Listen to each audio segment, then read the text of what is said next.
سیر ہو کے کھاتے ہیں اور کھانے سے انسان کے وجود میں جو غفلت اور سستی پیدا ہوتی ہے، اور صوفیہ کے نزدیک فرمان ہے اور سلطان وعارفین برہان واصلین کی پاک ذات بھی آپ فرماتے ہیں کہ سرکار دو عالم کی حدیث پاک بھی ہے کہ مومن کے لیے فاقے کی رات جو ہے وہ عید کی رات ہوتی ہے، وہ معراج کی رات ہوتی ہے،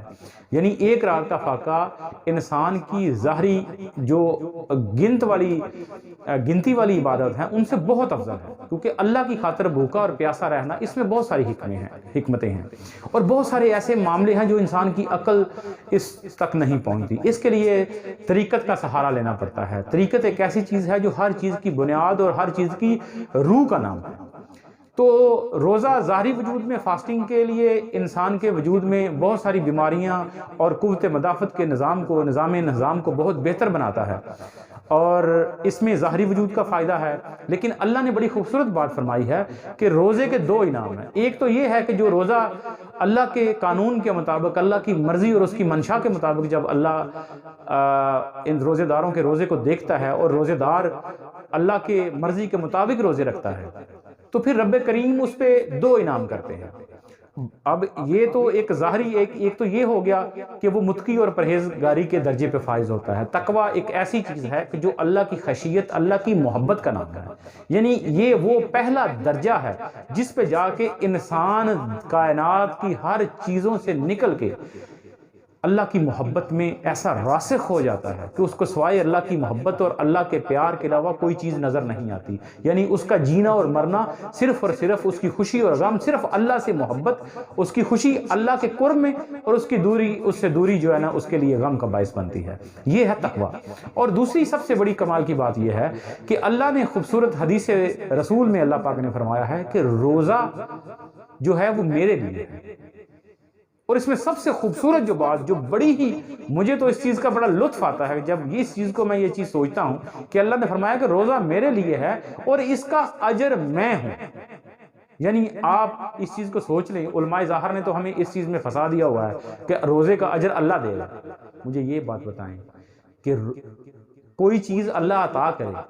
وہ زیادہ ضروری ہے کہ اللہ کی ذات گرامی خود انسان کے لیے سب سے بڑا انعام ہے کہ اللہ نے فرمایا اس کا روزے دار کا اجر میں ہوں۔ یعنی دو چیزیں ہو گئی کہ پہلی چیز کہ کیا انسان کو تقویٰ حاصل ہوتا ہے، انسان کو پرہیزگاری حاصل ہوتی ہے، یعنی وہ ایسا معصوم اور ایسا پاک ہو جاتا ہے کہ اللہ رب کریم اس بندے کو اپنی محبت اور اپنے پیار اور اپنی قربت کے لیے چن لیتا ہے۔ یہ سب سے بڑا انعام ہے۔ یعنی اللہ نے معاشر والے دن فرمایا کہ اس روزے کا اجر میں خود ہوں، یعنی ذات گرامی، وہ ذات جو اللہ کا ذاتی نور ہے، ذاتی وجود ہے، اس وجود کا نام فرمایا کہ اس کا انعام یہ ہے کہ اگر میرے مطابق روزہ رکھا جائے تو پھر میں اس کا انعام خود عطا کروں گا، یعنی وہ انعام میں ہوں گا۔ یعنی اس سے بڑی کیا چیز ہے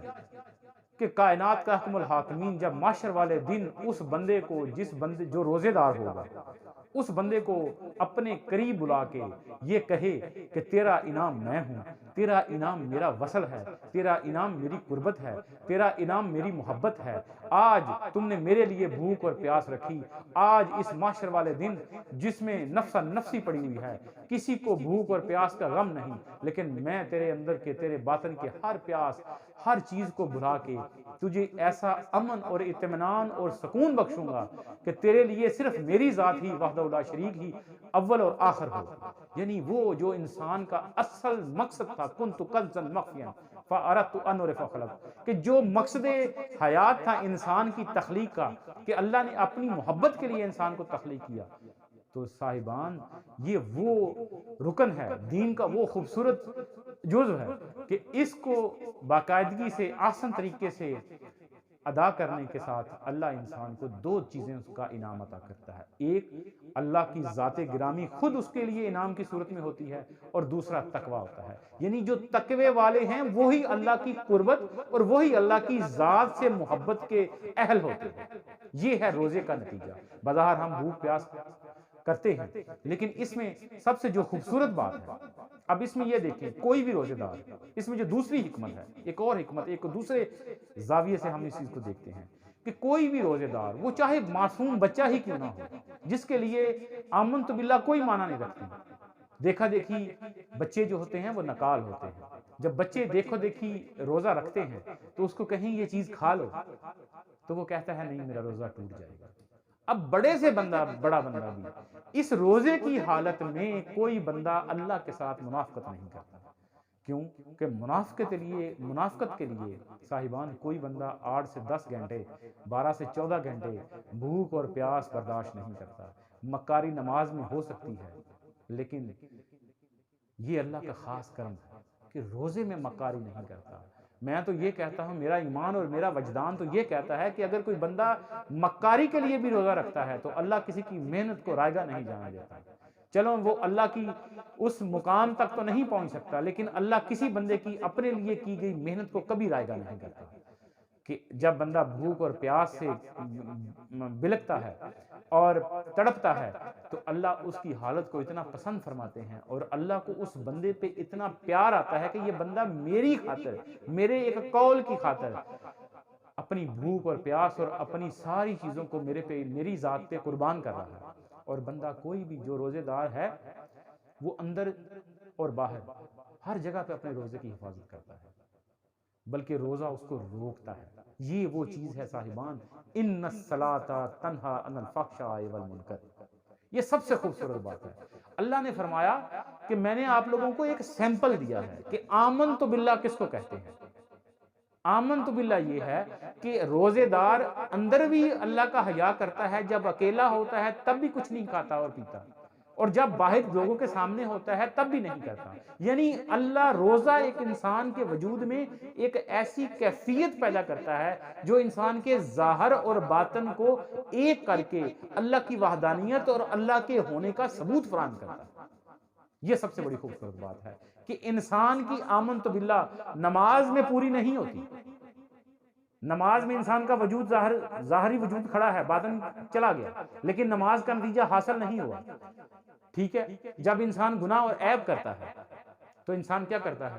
کہ جب دیکھتا ہے کہ مجھے کوئی نہیں دیکھ رہا تو پھر عیب کر لیتا ہے۔ لیکن میں قربان جاؤں روزے کی اس کیفیت پہ کہ کوئی بندہ نہیں بھی دیکھ رہا تو پھر بھی انسان اپنے روزے کی حفاظت کرتا ہے۔ جب انسان واش روم میں نہانے کے لیے جاتا ہے تو کوئی بندہ نہیں دیکھ رہا ہوتا، اس کو پتا ہوتا ہے کہ میں نے اگر پانی پیا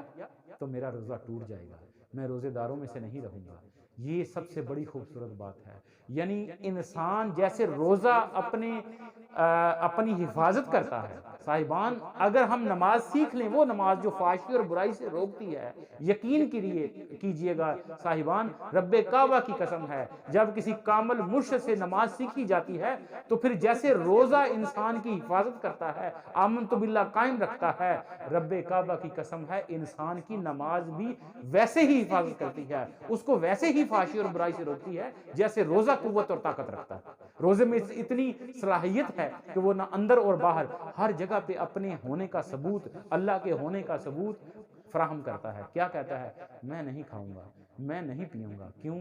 کہ روزہ ٹوٹ جائے گا، اور روزہ ٹوٹے گا تو کیا ہوگا؟ میرا اللہ مجھ سے ناراض ہو جائے گا، میرا رب مجھ سے راضی نہیں ہوگا۔ میں جس لیے محنت اور پیاس برداشت کی ہے، یقین کریں اللہ کو وہ فعل بہت ہی پسند ہے۔ اسی لیے بھوک کو، پیاس کو، ان ساری چیزوں کو صاحبان تصوف بہت اعلیٰ اور بہت عرفہ عبادت سمجھتے ہیں کہ انسان نماز پڑھتا ہے اس میں ریا ہو سکتی ہے، بھوکا بندہ ریا نہیں کر سکتا۔ انسان کے خلاف یعنی نفس کو، صوفیہ فرماتے ہیں کہ نفس کو کمزور کرنے کے لیے سب سے پہلا جو طریقہ ہے وہ یہ ہے کہ آپ اپنی خوراک کو کم کر دیں، کھانا پینا چھوڑ دیں۔ جب کھانا پینا چھوڑتا ہے تو انسان کا نفس اس قدر اس کو لالچ ختم ہو جاتا ہے، اس نفس کی حالت یہ ہوتی ہے کہ اس کو سوائے بھوک کے باقی کسی چیز کا تصور ہی نہیں رہتی۔ اب روزے دار کو جتنی مرضی جو بھوک اور پیاس افلاس 10 12 14 گھنٹے کی جو بھوک کاٹتا ہے، اس بندے کو زنا کا موقع بھی فراہم ہو، وہ چاہے روزے کی حالت میں ہو یا نہ ہو، وہ کہتا نہیں مجھے بھوک نے اتنا تنگ کیا ہوا ہے کہ مجھے کسی چیز کی لذت نہیں آتی۔ یعنی یہ ظاہری وجود کے ساتھ نفس کی اس قدر خوراک ہے کہ نفس کی خوراک جب تک انسان کے وجود کو نہ ملے تب تک انسان کا وجود طاقت اور قوت میں نہیں آتا۔ یاد رکھیے گا، انسان تب ہی گناہ کا مرتکب ہوتا ہے جب انسان پیٹ بھر کے کھانا کھایا ہوتا ہے۔ جب پیٹ بھر کے کھانا کھاتا ہے تب ہی وہ غفلت میں جاتا ہے، اور غفلت میں جانے سے انسان کے اندر نفس پرستی، خواہش پرستی جو ہے وہ عروج پہ جاتی ہے۔ جب آپ بھوک اور پیاس کو رکھیں گے تو پھر سرکار دو عالم آپ اپنی امت کو دکھانے کے لیے بھی یہ دیکھا کہ صحابہ کو جب دیکھا کہ ان کے چہرے مرجھائے ہوئے ہیں تو سرکار دو عالم نے پوچھا کہ آپ اے میرے اصحاب آپ کے چہرے کیوں لٹکے ہوئے ہیں، آپ اس قدر کمزور اور لاغر کیوں محسوس ہو رہے ہیں؟ تو انہوں نے کہا سرکار ہم آپ کی سنت ادا کر رہے ہیں کہ ہم جیسے سرکار مدینہ وصلی روزے رکھتے ہیں، کئی دن تک کھانا پینا چھوڑ دیتے تھے، تو اصحاب رسول نے بھی کیا قربان جاؤں ان کی محبت پہ، سارے اصحاب نے ان کو دیکھا دیکھی سرکار دو عالم کی، انہوں نے بھی کھانا پینا ترک کر دیا، چھوڑ دیا۔ یہ اللہ کا حکم تو نہیں تھا، لیکن یہ سیرت مصطفیٰ تھی، یہ محبت رسول تھی کہ انہوں نے کھانا پینا چھوڑ دیا۔ تو سرکار دو عالم نے فرمایا میرے اصحاب، میرا رب تو مجھے اپنے غیب کے خزانے سے کھلاتا بھی ہے اور پلاتا بھی ہے۔ یاد رکھیے یہ بہت خوبصورت نقطہ ہے کہ میرا رب تو مجھے کھلاتا بھی ہے اور پلاتا بھی ہے، تو آپ لوگ تو وہ نہیں دے سکتے۔ جو لوگ کہتے ہیں کہ نبی بشر ہے، ہمارے جیسا ہے، تو مجھے بتائیں کون سا بشر اس کائنات میں ہے جو کئی دن تک ہفتوں کے لحاظ سے کھائے پیے نہ اور اس کی وجود کی طاقت برقرار رہے۔ یہی سب سے بڑی بات ہے جو لوگ یہ سمجھتے ہیں، جو ہمارے مسلمان بھائی یہ سمجھتے ہیں کہ نبی ہمارے جیسا ہی ہے، بشر ہی ہے، لیکن مجھے تو بتلائیں تو صحیح صاحبان کہ کوئی ایسا بشر ہے جو کئی ہفتے کھائے بھی نہ پیے بھی نہ اور اس کے وجود کی قوت برقرار رہے، وہ جنگ بھی کرے، وہ اصحاب رسول کے درمیان بھی بیٹھے، وہ گھر میں بھی رہے؟ یہ عقل نہیں مانتی اس چیز کو۔ لیکن اصل بات یہ ہے کہ بھوک اور پیاس ایک ایسی چیز ہے جو اللہ کی بارگاہ میں ہر ریاضت، ہر زہد سے زیادہ افضل ہے۔ روزہ اسی لیے اللہ پاک نے قبول کیا، روزے کو وہ افضلیت اور وہ مقام عطا کیا کہ جو بندہ روزہ رکھتا ہے، جو روزہ کی حفاظت کرتا ہے، بلکہ میں یوں کہوں تو یہ غلط نہ ہوگا کہ بندہ روزے کی حفاظت نہیں کرتا، روزہ خود اپنی حفاظت کرواتا ہے۔ یہ سب سے خوبصورت بات ہے کہ آمنت باللہ انسان کی مکمل کرواتا ہے۔ اللہ فرماتا ہے کہ میرے بندو کہ نماز، روزہ، زکوٰۃ، حج جیسے روزہ اپنی حفاظت کرتا ہے، جب اللہ کسی بندے پہ مہربان ہوتا ہے، جب اس کو تقویٰ ملتا ہے، اس کو پرہیزگاری عطا ہوتی ہے، تو پھر کلمہ بھی ویسے ہی انسان کے وجود پہ اثر کرتا ہے جیسے روزہ کرتا ہے، نماز بھی ویسے ہی انسان کے وجود پہ اثر انداز ہوتی ہے جیسے روزہ اثر انداز ہوتا ہے، پھر زکوٰۃ بھی انسان دیتا ہے، پھر اس قابل ہوتا ہے۔ یہ ساری پاکیزگیاں اسی لیے ہیں۔ اللہ پاک ہمیں روزے کی حقیقت اور روزے کی اہمیت کو سمجھنے کی توفیق عطا فرمائے اور وہ روزہ رکھنے کی توفیق عطا فرمائے جس کا اجر کل کو رب کہے کہ اے میرے بندے تیرا اجر میں ہوں، وما علینا الا البلاغ۔